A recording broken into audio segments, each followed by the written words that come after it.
Welcome to the NASA Langley Research Center in Hampton, Virginia, our nation's oldest government-supported aeronautical research laboratory. My name is James Hansen, and I am the historian in residence here at Langley.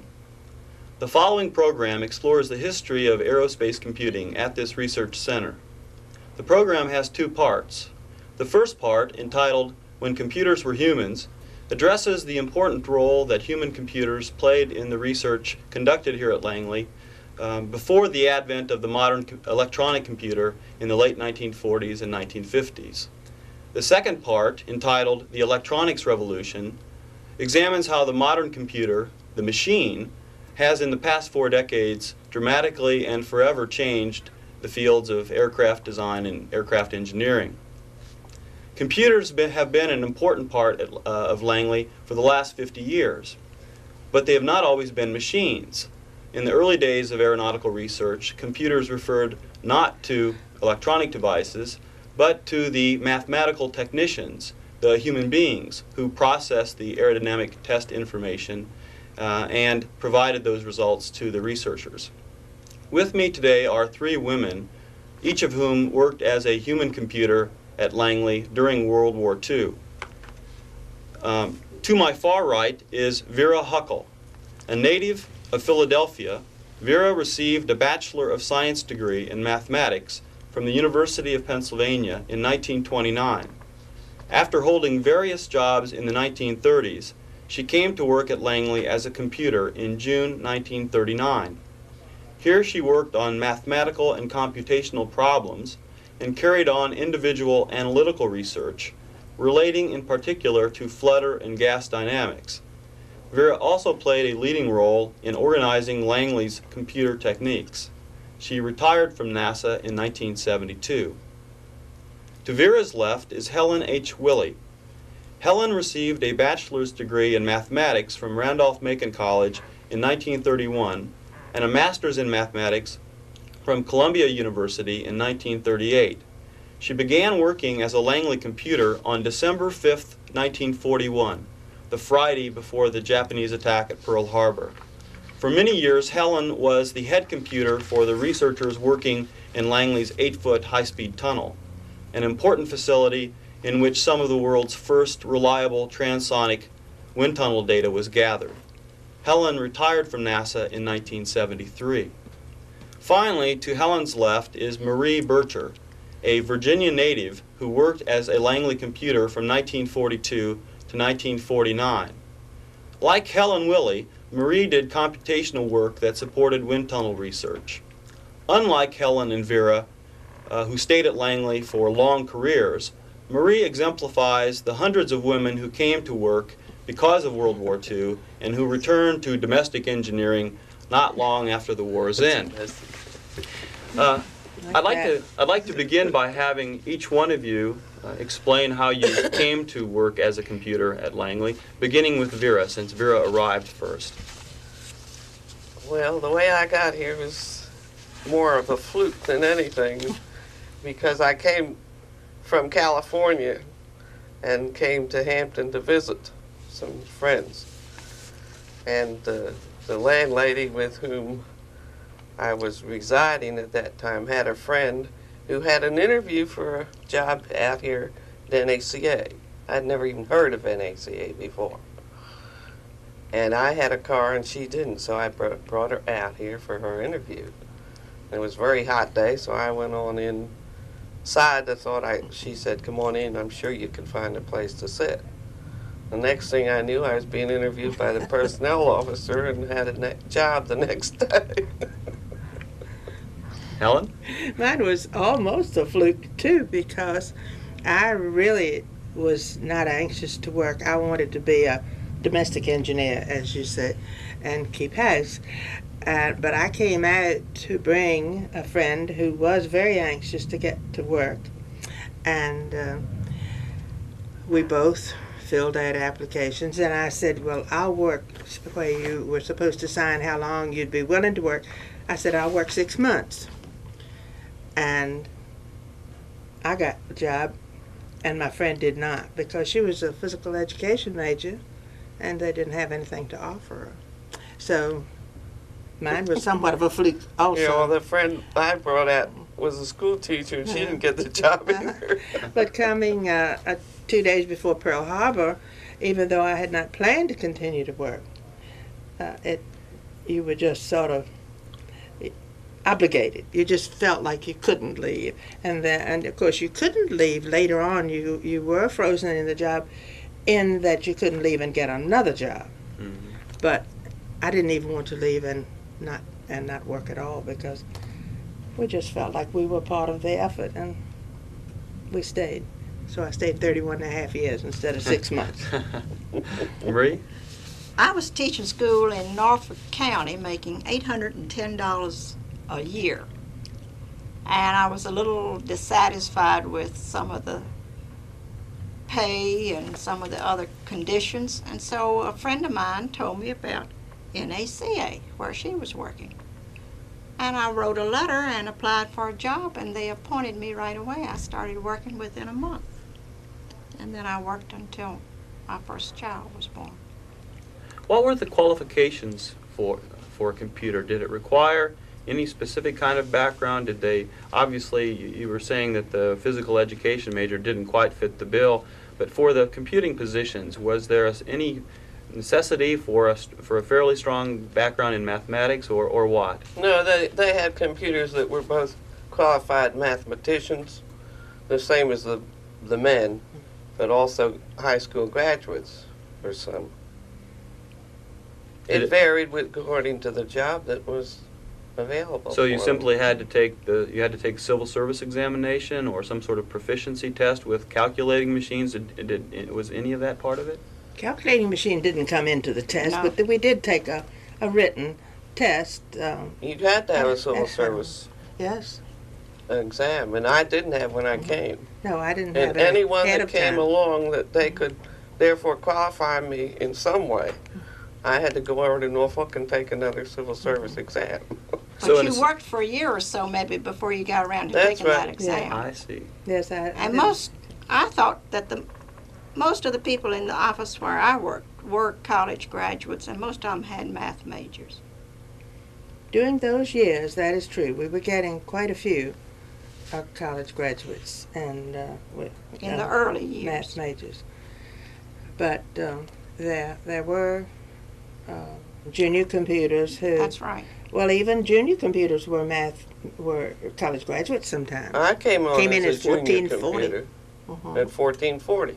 Well, That was the annual That was- your salary as a junior Yes, computer, right. $1,440. Assistant computer was We $1,620 got a year, and then And the men with the $1,800. same qualifications got 2,000. And he was a professional. We were SPs, We're Semi- sub-professionals. Semi- Sub-professionals or semi-professionals? Sub-professionals. sub-professional, they call it. That Now, was before women's lib, and But we didn't Wait. resent nobody it. objected so terribly. No. the computers all seem to be female. Were there any male computers, or why were all the computers female? Because they got the lower salary, I figured.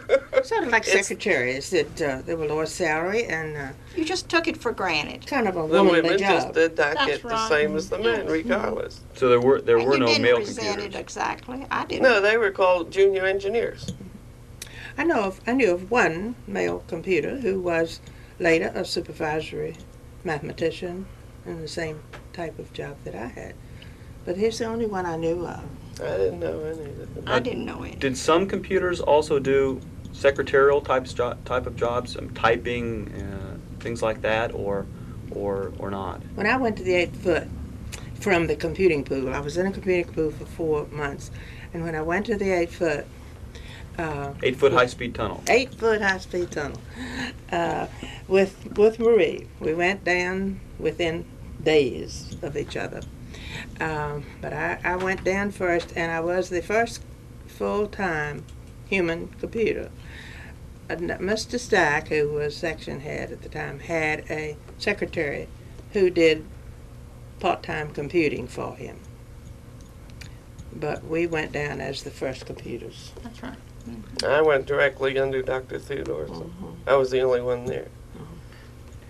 explain a little bit about how the computers were organized. To my understanding, in the earliest days of the computers here at Langley, they were in a central pool, like a typing pool, and then it was changed to so there were computers assigned to specific research sections. Can you tell me a little bit about how the organization of the computers? Well, most of them went into this when I went. I mean, they did have this computing pool, except Dr. Theodorson, he didn't go to that. And he had to interview the person that would work for him. You didn't get it signed by. And that was in the main building. It was a small pool, but most girls that came in What would went you say into there were that. 12 or so, not as many as 20, were there? No.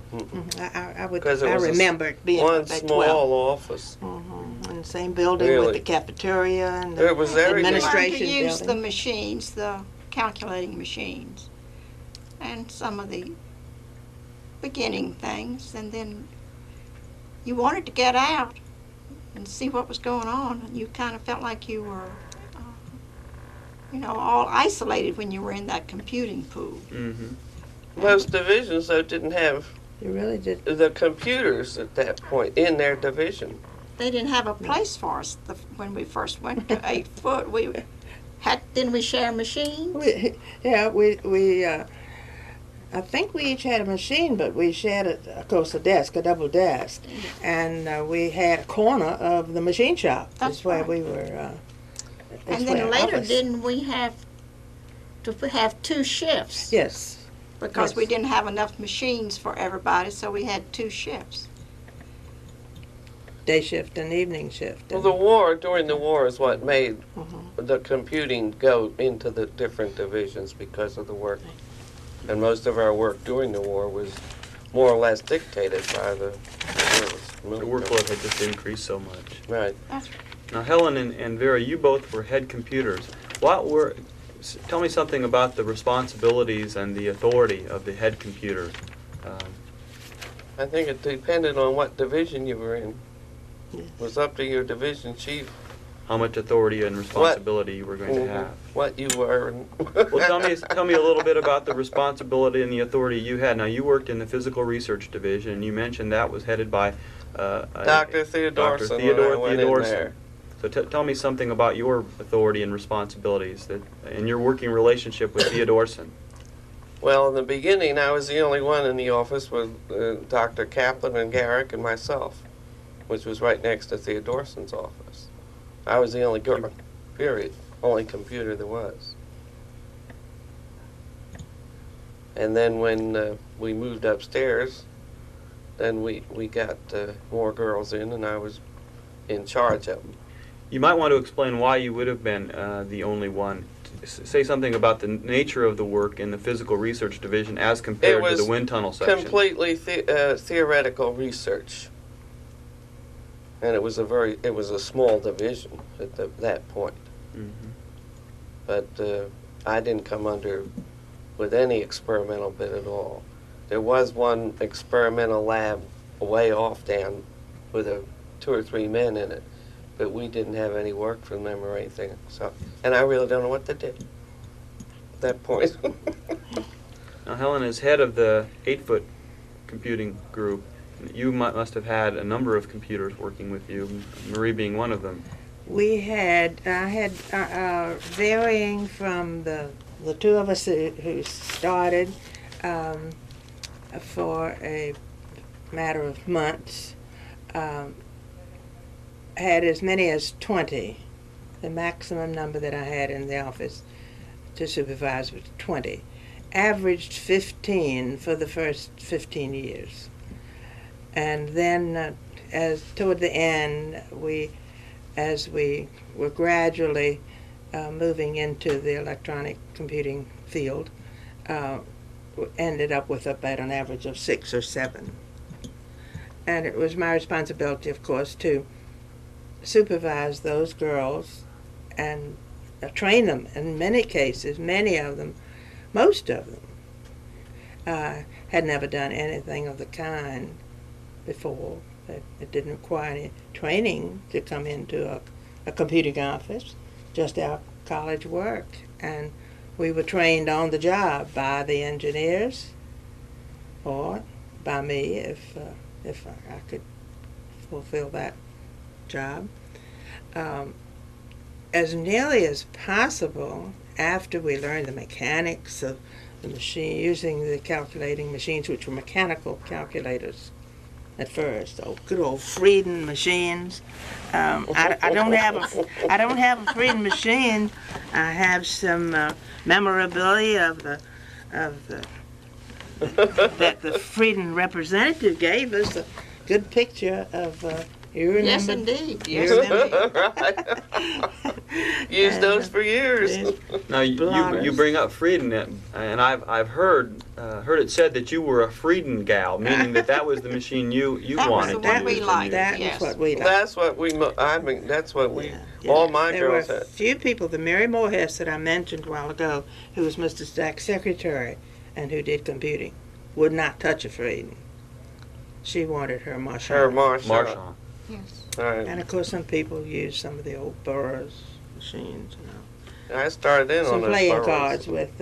Oh, Those have the Frieden. Frieden calculator And the Frieden on. Right. calculator, and then later the Frieden would have an attachment which would punch cards. So this is the punch card Punch showing.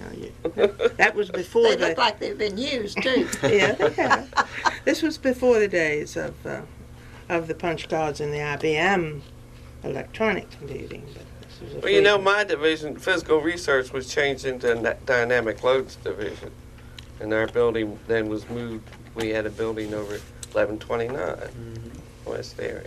Now, this all implies that the computers themselves could choose what machines they wanted to use, and that it wasn't dictated by. No. No, They used what we had.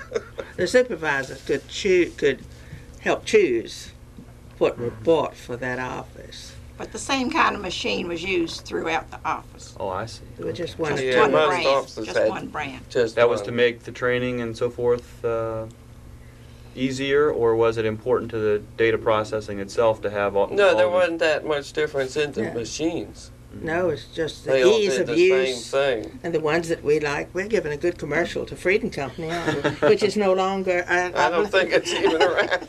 Went with Singer and or took over Singer. and- We had a Wang too after. Oh, after that, of course, but that was when we were approaching the electronic. getting phase, yeah. Sophisticated. Well, I've asked the question about who selected the machines. Who selected the head computers? How were the head computers selected? I assume that The the division that- computers didn't take a vote for the head No, computer. no. They were assigned from above. How Well, the exactly did division that chief, happen? I Charge guess. of the tunnel selected who he wanted to have as his For head instance, computer. When one of our engineers left the 8-foot high-speed tunnel to go over to the 16-foot tunnel, which was a new facility, he was put in charge of that tunnel, and he asked for Marie to come and be his supervising computer. So I He was chose her. head computer of the 16-foot tunnel Mhm. after I left the 8-foot tunnel. Did the head computer was the head computer in any way the advocate? I assume was the advocate of her personnel. Were there times when the head computer had to go to bat, so to speak, for her computers in terms of if a researcher would question the findings of the work that you were doing, or question anything about the quality or the accuracy of your information? Usually they dealt right with the person that was doing the work for them. Tell me a little bit more about how this all would work. A researcher, you would have face-to-face contacts with the researchers that They worked my computers, and most of it was just plain theoretical research. They worked directly with the engineers They on would a come to the specific head job. The engineers would come to the head computer and say they had a certain type of job, and then you would tell them who was available or who could handle it, and they would work with that individual. It made for a great deal more loyalty and more interest in the job, because we tried to do this as much as we possibly could, because a girl who was working directly for an engineer much more apt to be interested in his job That's right. than if she had to bring it to me to be turned over to him. And so we tried to eliminate that. Well, it gave them a physical understanding of what they were Sure. doing too, and interest, and a lot of them remained on because of things like Right. that. Vera, you worked again in a research division that did theoretical work. Describe in a little more detail how your work differed from that of the wind tunnel computers. Did your work require a good knowledge of trigonometry and calculus? It required, as I went on in what the work, you needed a good mathematical background and a good physical understanding of the problems that were involved, because lots of times you helped make a new procedure in the solution. The engineers would give us the problem, it was up to us to come around with it. Do you recall any especially interesting or significant research that you were involved in, or? Too many. I guess the last big thing I was involved with was the National Sonic Boom Evaluation Program. That would have been, say, in the I was in the 66, 67. Okay. The first time I went out in the field on that was 1960, the Nellis Air Force Base. And I went to Edwards in 61, and then on the national big thing in 66, 67, in which there were about 8 different agencies involved. I assume you were quite exceptional in the sense of a computer going out and actually traveling to other Air Force bases. I managed and organized the setup out there in Edwards. Spent 100 days out there. Helen and Marie, you both worked for wind tunnel sections. Explain what you did exactly, including the mundane everyday things. Give us a short course on how wind tunnel data was recorded and processed in the 1940s, in the early years. You start. Oh, What instruments were involved, and exactly how was it done? well, there were, when pressure data was taken and measurements were made from the little orifices on the surface of the wing or the surface of the fuselage or whatever surface was being tested, and attached to a manometer board, we call it, this huge 12-foot thing with hundreds of tubes containing a colored liquid that would change. Of course, these were attached to the orifices, and as the test was made, the height of these liquid in these tubes would change, indicating a change in pressure.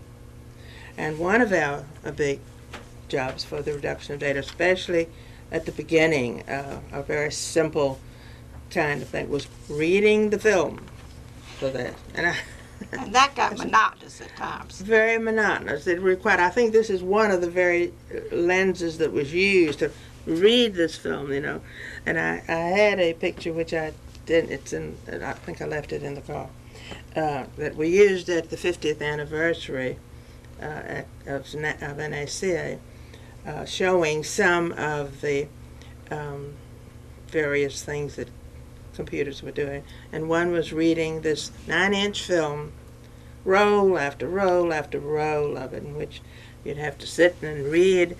One person would read, and another one would sit across the desk and record those. Now, you say read. Now, explain what you mean by read. All right. There were scales on the sides that you could give the height, actually height in inches. These then had to be converted by known equations to pressures. And so we could then take the pressure coefficients, by the time we manipulated the readings and used the proper calibrations for the liquid in the boards, and reduce those to pressure coefficients. Then those pressure coefficients were plotted on graph paper. The computers plotted it. Computers Yes, the plotted them. computers plotted that.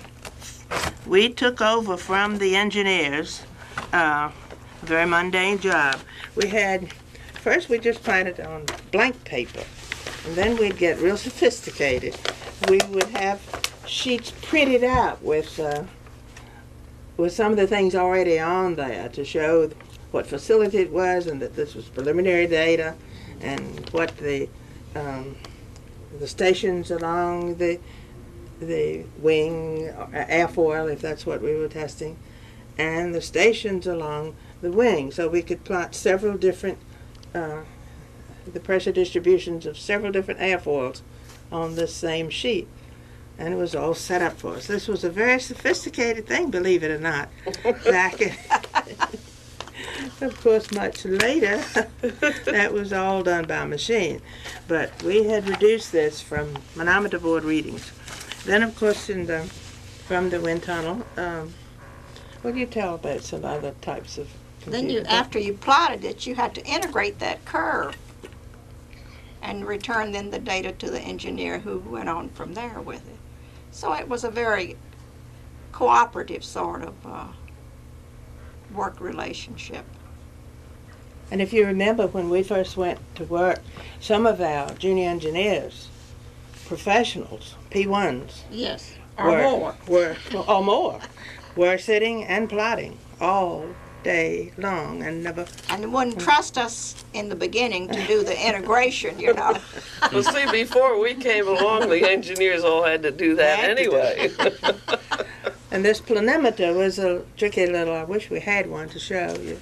Oh, you just ran it around. Yeah, Measured the areas? It's used in computing areas of any. Okay, so you mentioned planimeters and you showed me your magnifying glass. What, and of course we've talked about the Frieden calculators. What other instruments or devices did you use? I assume you there were other things, slide rules, for instance. Explain a Not little bit more. after we got the machines. Good old log. That's the slide rules, 20 inches long. No, we did not have much occasion to use those. Engineers were still keeping some in their offices and checking things occasionally. But when they had something really to be done,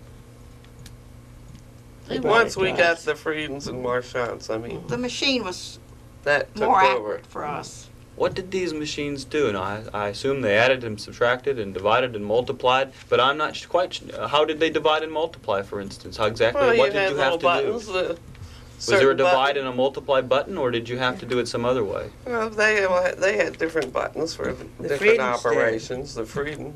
Marshall, They you even had had a square root. Square root, how did that paid work? $1,400 Push a button. for that.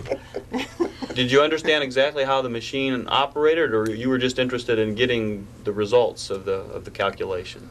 You might say the main thing was that it operated, and we learned how to operate it, and that was it. I remember when we first got the square root machine, though, we did go back to some of the old machines and just for curiosity, go through the process that we knew this machine was doing, Right. just to see. It could have been done on the old machine Yeah, by the process. square root you know, was just- a little tricky. It was, I remember, because you had to go. It Yeah. wasn't just one button you pushed. When we first, I brought this to going back to the computing pool. Well, even a little while after we had our own computing office. Remember those sheets? This was, it's not filled in with computations. I used it for recording something else. But when we were down at the computing pool, this sheet was available. And no labels, no column heads or anything, just column numbers. And this might be handed over to us and say, and some data in this column. And this column 2 said multiply column 1 by 0.6435. Add, for column 3, add that to 7,420. And we'd go through this whole sheet having no earthly idea what we were doing. Or maybe I would do the first sheet, first 4 columns, and Marie would do the next one. We even had some people who learned which ones they liked, and they would ask to do those columns. I missed that. And furthermore, these had to be checked. They were not turned over to, Every computation. and a little red dot put at the bottom. Who did the checking? Another Just another computer. And if you found an error, you did it in red. Some people delighted in I doing missed that. a lot of things, didn't I? You missed a lot of fun. I had enough fun.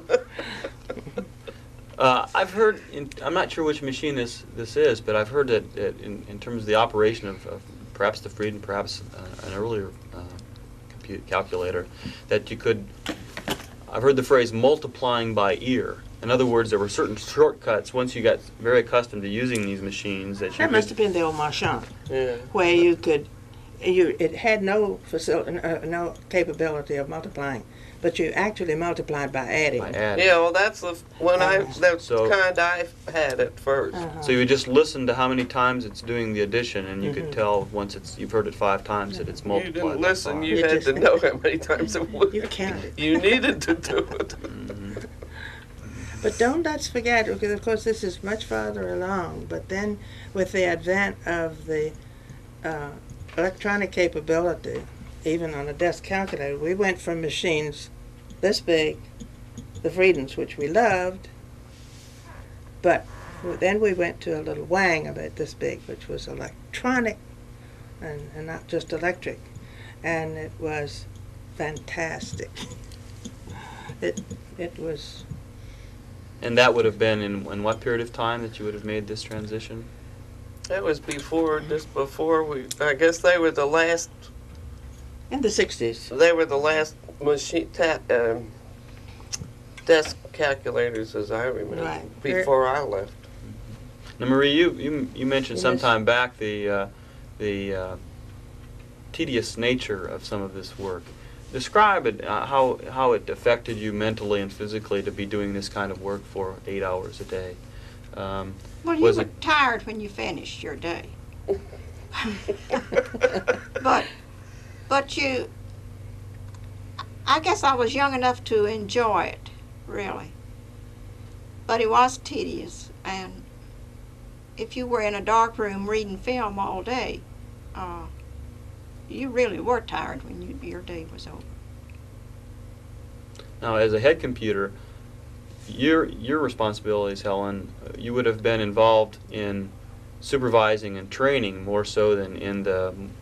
Did you get away from some of the tedious things because you were a head computer? Got away from some of it, but when there was not any supervising to be done, then you pitched in and did the same things everybody You else did what was needed to be done, you did. You did.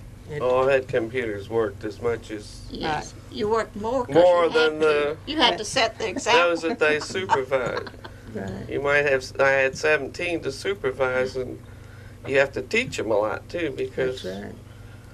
there's a lot of new math that they have to learn in doing aeronautical research.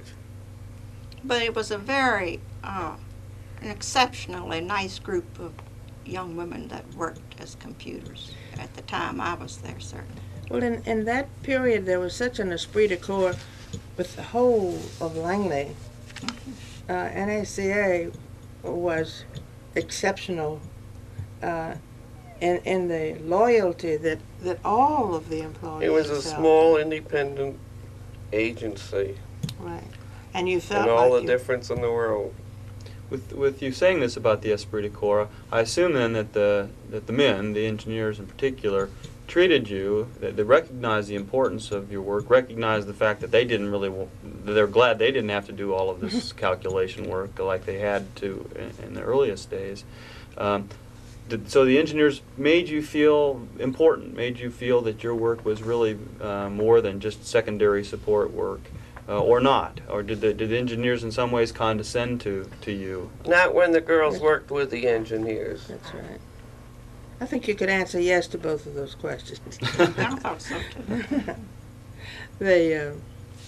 I'm sure that sometimes, and of course we were in a little different position, being in the supervisory capacity, we would feel a little different. I'm sure some of the girls felt very insignificant, and in some instances we tried very hard to see that it didn't happen. Well, sometimes the engineer would not be too satisfied with a particular girl, and Right. you'd run into little problems like that. It was more or less of a, well, sometimes it was the intelligence. A lot of times it was personality, particularly when they worked so closely with them. Now, I assume that if you go from in the 1920s and 1930s, Langley was 99% male. I mean, there were secretaries there were and very clerical few. people, Mhm. but very few women worked here. And then you have the computers in a pool that are pretty much isolated from the men. And all of a sudden, women are coming to work in their Oh, sections. yes. Now, this changes the social But atmosphere we of still had the a laboratory large quite a bit. computing pool, even way after they went into the section. Yeah, it lasted for a few years. And I it was really a don't know. large, The west area, I don't know how long that one lasted. lasted longer, I think. than- Much longer. Mhm. I'm sure it did. But in terms of the social climate, or this, a lot of I know from talking to some of the women that were computers, they married men that they met out here. So there was some I dating would between the say computers. half of mine did. Mhm. After one became a computer, could one aspire to something higher than, I mean, you could aspire to becoming a head computer, I guess, or Or become going a- up the pay scale. But could you aspire to becoming something other than a computer? Were the doors open to get into other areas of laboratory work? Or was being a computer kind of a career in itself? It obviously, it was in I don't your know, cases. for most, I mean, I know that I did individual research as time went on, too. We had right many who, And there were quite a few that did. because actually, except for being a supervisor mathematician, that was the only way to get ahead. And for some of the girls in It's the only our way you area- got a promotion in some instances. Right. And for writing reports, collaborating with engineers in the writing of reports for a girl to get her name on a report. Now, of course, Phil, in many cases, in her capacity as a research engineer almost, you didn't My have classification was changed so many times. wrote papers on her own. But most of our girls who did any writing was in collaboration with Right. with engineers. If they had done a good job in the work for the engineer. Some of the engineers were very good about that. Of course, there were some that would never. Oh, they wouldn't have allowed it. I asked Vera to if she recalled any specific research programs that she was involved in. Helen and Marie, you were in the 8-foot and the 16-foot high-speed wind tunnel sections. You were in Marie, you left in 49, correct? So you're both involved in the assault on the transonic barrier in the 40s. What do you recall about that period of time in your wind tunnel sections and in the work in transonic, trying to get the transonic data during that period of time? Well, it was real exciting because there was already in the offing this 16-foot tunnel that was going to have the capability of a slotted throat, which Ray Wright had almost single-handedly come up with the design for under John Stack's So the tutelage. slotted throat, for those that aren't familiar with that, the 8-foot and the 16-foot were originally built as high subsonic wind tunnels, and then Right. by including a slotted throat in the test section as a means to push the flow They could- through the speed of sound. By changing throats, the 8-foot could go supersonic, but nobody had gone transonic. And of course, that was only brought about by the possibility of that was only with the slotted throat. And it was intended for the 16-foot be a slotted throat, as I recall, but it wasn't finished. The tunnel wasn't finished, and so Mr. Stack insisted that the repowered 8-foot high-speed tunnel be converted to the slotted throat that Ray Wright had come up with, working with Virgil Richer and Dick Whitcomb, and about 6 months it was in operation. And that was exciting because nobody had done it anywhere, ever. So you were both involved in processing aerodynamic test data that related to the Bell X-1 and the Douglas D-558, the airplanes that Yes. first assaulted and went through the so-called sound barrier. Right. You recall any anecdotes or anything particular about? Was there a sense of greater urgency in that period of time for that wind tunnel, for those wind tunnel sections, or you just come out of the war, so that was That you had were been used to exciting urgency. too, because we'd gone through like the dive recovery flaps for the P-38 that Mr. Stack had come up with, and so that had been terribly exciting. And all of the war work that we did, the tests on human body subjected to wind tunnel tests. Were you there? No, I wasn't there for that. Put a person in the wind tunnel and under, of course, very guarded circumstances. But to see When was this done? in 8 foot, in the 40s, I In would the say, late 40s. 40s, and to see the effect of the wind on the body, Mhm. and in case of ejection, from planes, to see how the human body could stand that. So there'd been a lot of exciting things. So the slotted throat was just another one. It was just another exciting one. And then the 16 foot had it also, right? When did to make a transition now in my questions, when did the electronic computers arrive at Langley, and how did they change your work as a computer? Helen, you said you started to mention the when you went to the small electronic calculator, how happy you were with the new capabilities. So your initial reaction to the new technology was one of, boy, this is really going to help us do our work. Oh yes. Well, even when we went to when we went to the big machine, that was going to help us too, because we had in the 8 foot. I don't have any reports to show you, but we had.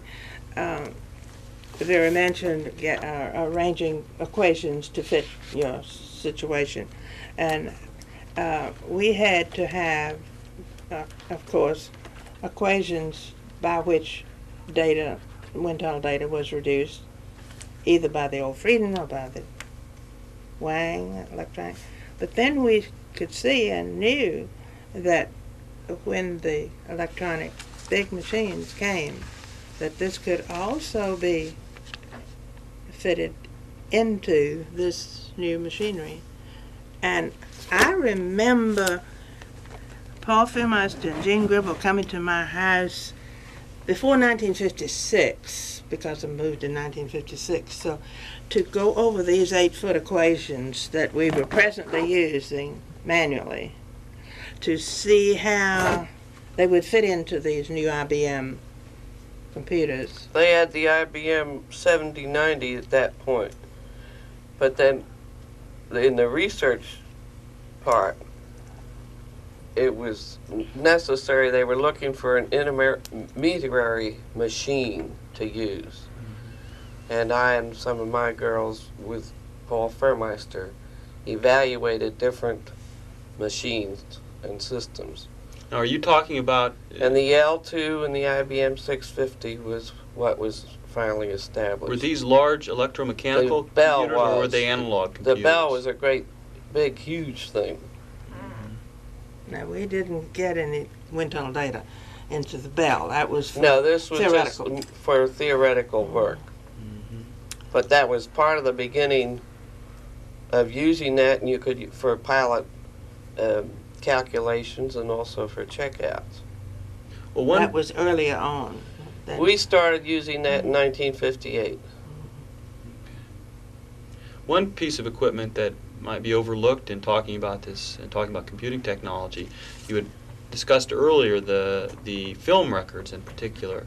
Now, in the late 40s and early 50s, was there not a development of automatic film readers that really freed up or automated a lot of this film reading of the film records? Or Not while I was there. I when left you were in there. 49. There never was a really automatic film reader. There were automatic readings of other types of instrumentation, but so far as the reading of this film, it still took human eyes and human. when this There were some attempts to determine a pressure profile by getting the reading the tops of these manometer board readings, the height of the film, but it didn't get very far.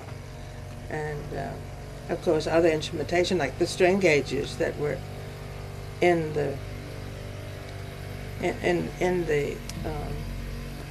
models, wind tunnel models, were read out automatically. When the electronic computer arrives at Langley, does it have much of an effect on the number of human computers that were employed? Did they let a number of women go because they were no longer necessary, or exactly how? What I'm trying to get to are questions relating to how the arrival of these electronic devices affected the human computing work. Well, that you had been didn't done. need as much human, and you didn't. I don't think very few were ever fired because we had very few layoffs. But so many girls of there, don't work forever anyway. It was mostly by attrition. By Right. attrition. So there wasn't a Yeah. large reduction in But I force, know it was I just had went from 17 girls down to 7. Well, that was a In the big, end, which see was the about- same kind of thing, even in a wind Mhm. tunnel reduction. Here's the theoretical. I went from 20 to 7. What could these new machines do that the old calculators couldn't do? Oh. Elaborate a little bit on the capabilities of the new technology. God. Well, one thing that I'm sure they could They take, expedited work a lot, number one. and they could use much lengthier programming. I mean, you could put in things that we had tried to shorten to make it feasible to use a mechanical or electronic desk calculator to shorten the equations, simplify the equations to the point. But the electronic, these new big IBM machines could accept much more sophisticated Oh, yeah. right. equations. Of course, you had to learn how to program them, number one. And our girls did. It didn't all go just to the computational division. How were they programmed? There was some sort of plug board or something that they No, would do? you program it and then you punched up cards for it. It's your program. Then we eventually got a remote little terminal in our building office which connected with the big IBM office. How interested were you, the human computers, in the new computing technology? I mean, were you very aware of the developments in the field, and were you part of the decision-making process in terms of which machines Langley needed to get? Or was it something that was sort of just thrust I down was in upon on you and you part had of to that react? with Furmeister and evaluating this and that. And I guess my girls were some of the first ones to use the new systems as they came in. I'm sure I had nothing to do with the selection of the machines, but the first wind tunnel data reduction was an 8-foot on this IBM machine that Goebel and Philmeister were working on, was an 8-foot test. And that was interesting to us. And your other question there, we did, courses were offered to to anyone, especially to supervisors to begin with. But and Fortran, the language of the computers that they were presently using, so that we could better Yeah, in understand. fact, we had to go take them. Well, later we did, yes. Hmm. They were offered at first, and then Yeah, that's right. So the process you seem to be describing is one of a very, very slow demise of the human Right. computers, rather than something Yes. happening very quickly. I don't It think was just a- demise. I don't think there was It a was demise. just a gradual growth into the Right. new technology, I would say. I think so, and I think there really was not a demise because there was a change.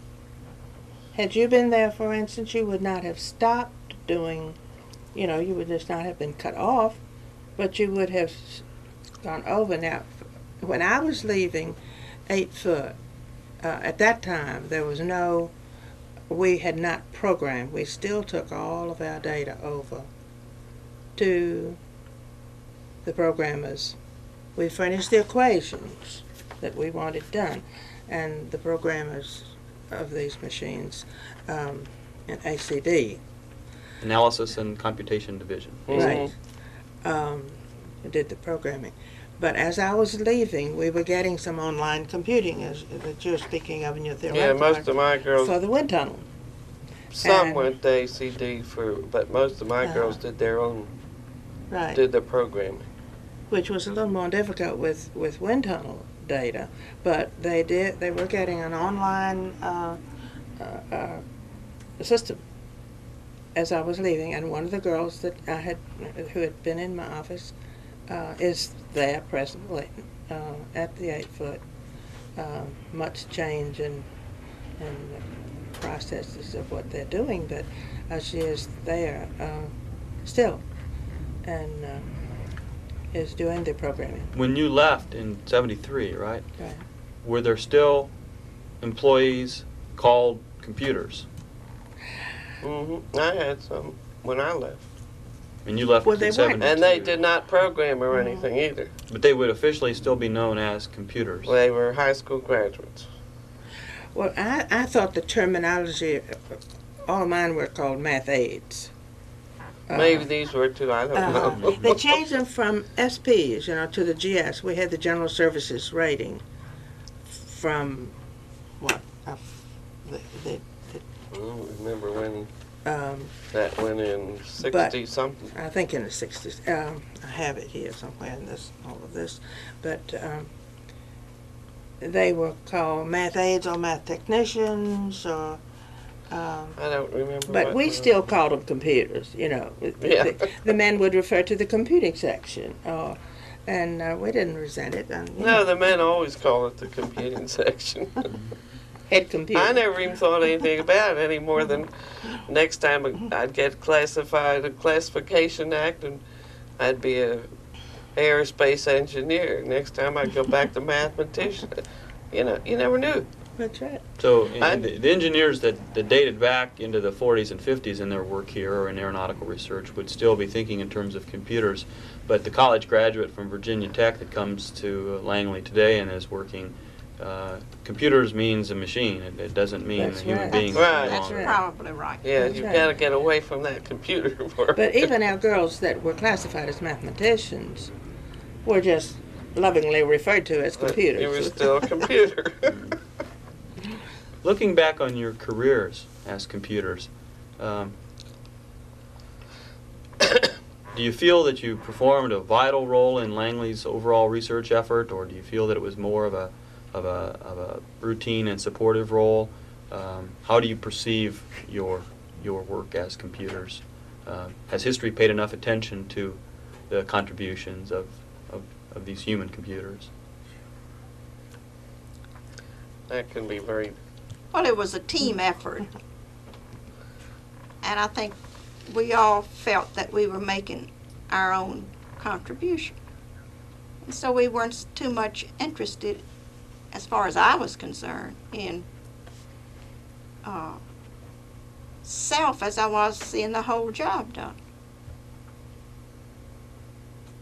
And the overall organization and the engineers who were using your work in a direct way made you feel that Part as of the team. Part of the team. I think probably we come in a little different category. Maybe if we talk to some who were not in supervisory capacity, they might feel a little different. But I'm sure they feel as I do. I mean, I felt like I was helping to win the war. I felt like I was helping to go through the transonic range in testing, and I felt like I was. I worked on enough things that helping. really you could see results in aeronautics. And you felt That, a part I of mean, it. you were part of it. I always felt I was, and the engineers and all treated me as the same way.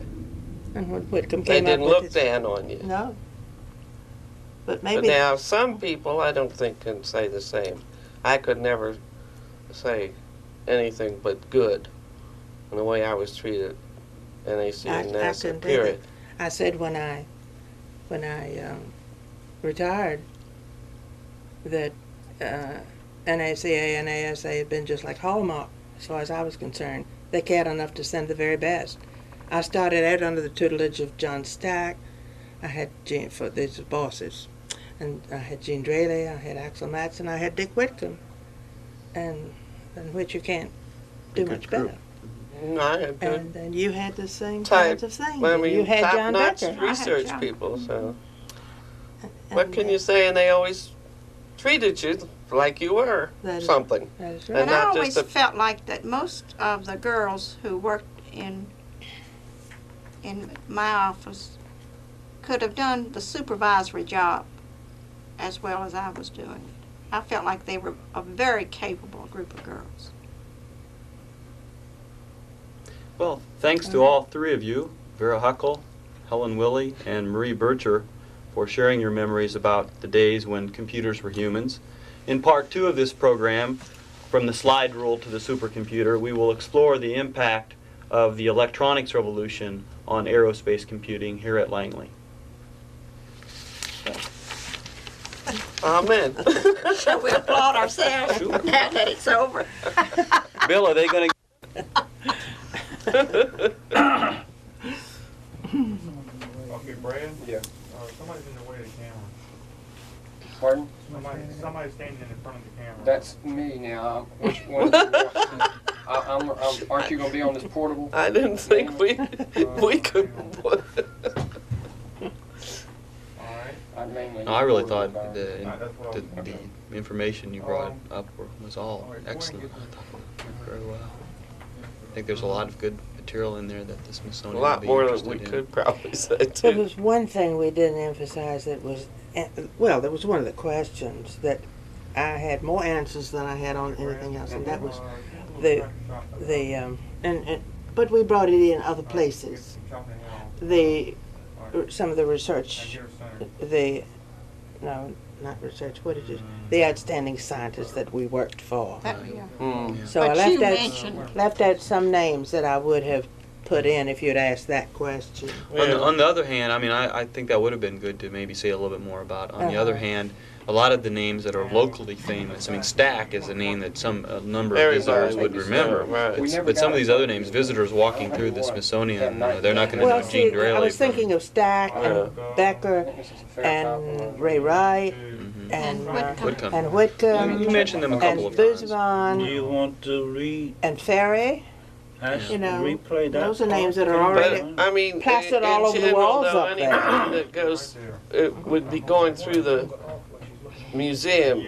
Those names wouldn't mean I don't think they would to, mean too to the much. general. No, I think really it was fine. It was those fine that what you were- did say about them. I mean, you mentioned Stack two or three times, and yeah. you did get the other ones mentioned as well. I didn't. I mean, get they into would it. have to be people that had worked in the aeronautical field in that field would know, Mhm. but Well, I the was just thinking of general the fact that people wouldn't. they're plastered all over the walls. I mean, Becker, yeah. Not just museum. I think we have our own TV media here. and I think we're gonna apply you. Okay, just one second. First, we get on language research and write off that this program is coming up, and then I think we're gonna play you in here also. Do we get to veto any of it? Well, I think we'll give you a copy of an edited tape. Yeah, that would be of nice. that. I don't would think be there was nice. really anything that was said that that you would have to be concerned about if it were included. No, it would be things I forgot to say. Yeah. And I really felt I had a question. I was going to ask about the segregated group of computers, but I thought it was expected somewhat that. Just as well. sensitive. I Yeah. expected Well, it, but I avoided I it. didn't bring it up when we were. When I mentioned it to the Smithsonian people, for instance, that there was a group of black computers here during the I 40s. didn't bring it They up. they actually were very interested in that I and mentioned might it- have wanted it mentioned, but I wasn't sure whether or not it was good to talk about. I was comfortable talking about it. I just wasn't I sure if you almost would, mentioned you would it be. when I was saying that we still had the large computing pool. Yeah, that was I the was so-called West thinking- area I was computers. And I And I said was the gonna West say that area. there That's was the a group I was talking black, about that lasted uh-huh. a long time. But I Yeah. didn't. No, I don't think that. I thought of it ahead of time, and I They- thought, well, I didn't say that part. Yeah. I think they kind of got, not quite as good a treatment. They got work that was what you didn't want to do, which is normal. You keep the work that's most challenging, send out the work that's least challenging. They did for a long time, Marie. But I think, do you agree with me that toward the last, some of those who were very capable got their chance to They do. did, yeah. They went And then there were Well, I'm some glad that were to hear not that. in. capable. They went out into the divisions. Well, Yeah. that's good. I'm glad And there to were hear some that. that they But gave by the- chance to. When I and was there, it seemed to hope me. you're not taping No, but- this. When No, we're not. when they broke it up, I mean, those girls went into the different divisions. Well, my feeling is, as an historian, that these sorts of things need to be talked about and discussed and I think written almost about as well. it is But necessary. I wasn't sure how comfortable you'd be talking Oh, about we would it. have so- been. It didn't but I bother didn't me a know- bit. I didn't know how you would. Can I say something not very significant? Go ahead. We really worried yesterday. We weren't sure what you're gonna be wearing today, and we didn't stipulate that either. And we have to scrounge around for the furniture, and this is the set that we can get, the best one we can get, that we can borrow for one day. And we have stripe and solid. And we were worried somebody's gonna wear a stripe. Luckily, Vera stripe sat is on on the- the solid chair, and then you're a solid people That's sitting why on the you got stripe all chair. this. And I had a car and she didn't, so I brought her out here for her interview. It was a very hot day, so I went on inside. She said, "Come on in. I'm sure you can find a place to sit." The next thing I knew, I was being interviewed by the personnel officer and had a job the next day. Helen? Mine was almost a fluke too, because I really was not anxious to work. I wanted to be a domestic engineer, as you said, and keep house. But I came out to bring a friend who was very anxious to get to work, and we both filled out applications. And I said, "Well, I'll work where you were supposed to sign how long you'd be willing to work." I said, "I'll work 6 months." And I got the job, and my friend did not, because she was a physical education major, and they didn't have anything to offer her. So mine was somewhat of a fluke also. You know, the friend I brought out was a school teacher, and she didn't get the job either. But coming 2 days before Pearl Harbor, even though I had not planned to continue to work, you were just sort of obligated. You just felt like you couldn't leave, and of course you couldn't leave. Later on, you were frozen in the job, in that you couldn't leave and get another job. Mm-hmm. But I didn't even want to leave and not work at all, because we just felt like we were part of the effort, and we stayed. So I stayed 31 and a half years instead of 6 months. Marie? I was teaching school in Norfolk County, making $810 a year.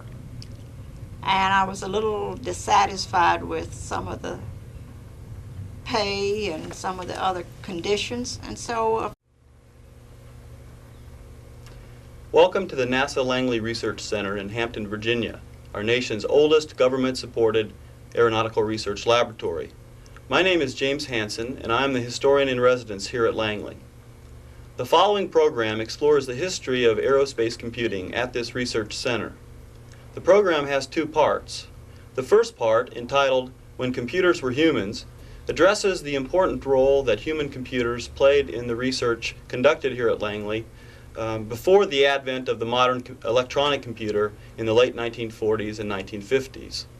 The second part, entitled The Electronics Revolution, examines how the modern computer, the machine, has in the past 4 decades dramatically and forever changed the fields of aircraft design and aircraft engineering. Computers have been an important part of Langley for the last 50 years, but they have not always been machines. In the early days of aeronautical research, computers referred not to electronic devices, but to the mathematical technicians, the human beings who processed the aerodynamic test information and provided those results to the researchers. With me today are 3 women, each of whom worked as a human computer at Langley during World War II. To my far right is Vera Huckel. A native of Philadelphia, Vera received a Bachelor of Science degree in mathematics from the University of Pennsylvania in 1929. After holding various jobs in the 1930s, she came to work at Langley as a computer in June 1939. Here she worked on mathematical and computational problems and carried on individual analytical research, relating in particular to flutter and gas dynamics. Vera also played A friend of mine told me about NACA, where she was working. And I wrote a letter and applied for a job, and they appointed me right away. I started working within a month. And then I worked until my first child was born.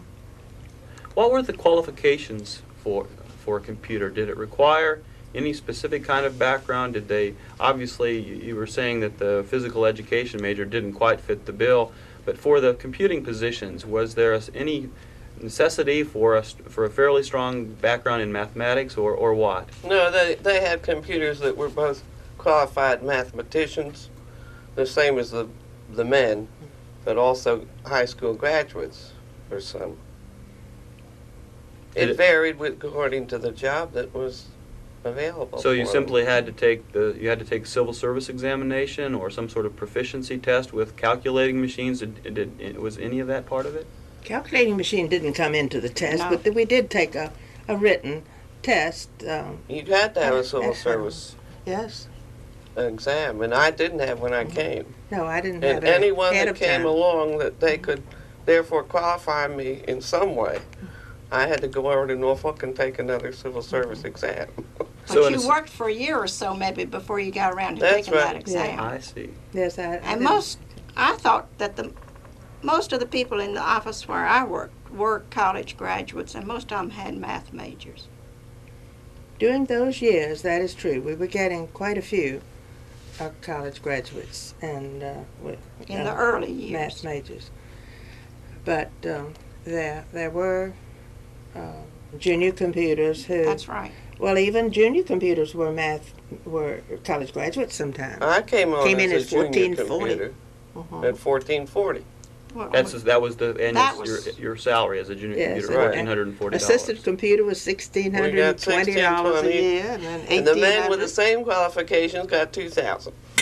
And he was a professional. We were SPs, We're sub-professionals. Sub-professionals or semi-professionals? Sub-professionals. sub-professional, they call it.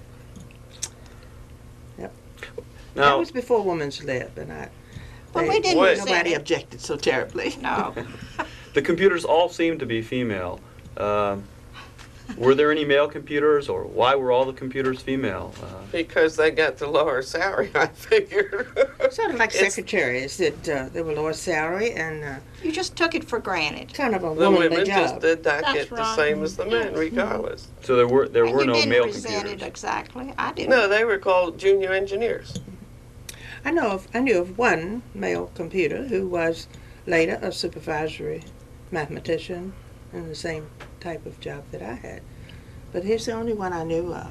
I didn't know any of them. I didn't know it. Did some computers also do secretarial type of jobs, typing, things like that, or not? When I went to the 8 foot from the computing pool, I was in a computing pool for 4 months, and when I went to the 8 foot, 8 foot high speed tunnel. 8 foot high speed tunnel, with Marie, we went down within days of each other. But I went down first, and I was the first full-time human computer. Mr. Stack, who was section head at the time, had a secretary who did part-time computing for him. But we went down as the first computers. That's right. I went directly under Dr. Theodore, so I was the only one there. Explain a little bit about how the computers were organized, a leading role in organizing Langley's computer techniques. She retired from NASA in 1972. To Vera's left is Helen H. Willey. Helen received a bachelor's degree in mathematics from Randolph-Macon College in 1931 and a master's in mathematics from Columbia University in 1938. She began working as a Langley computer on December 5, 1941, the Friday before the Japanese attack at Pearl Harbor. For many years, Helen was the head computer for the researchers working in Langley's 8 foot high speed tunnel, an important facility in which some of the world's first reliable transonic wind tunnel data was gathered. Helen retired from NASA in 1973. Finally, to Helen's left is Marie Bircher, a Virginia native who worked as a Langley computer from 1942 to 1949. Like Helen Willey, Marie did computational work that supported wind tunnel research. Unlike Helen and Vera, who stayed at Langley for long careers, Marie exemplifies the hundreds of women who came to work because of World War II and who returned to domestic engineering not long after the war's end. I'd like to begin by having each one of you explain how you came to work as a computer at Langley, beginning with Vera, since Vera arrived first. Well, the way I got here was more of a fluke than anything, because I came from California and came to Hampton to visit some friends. And the landlady with whom I was residing at that time had a friend who had an interview for a job out here at NACA. I'd never even heard of NACA before.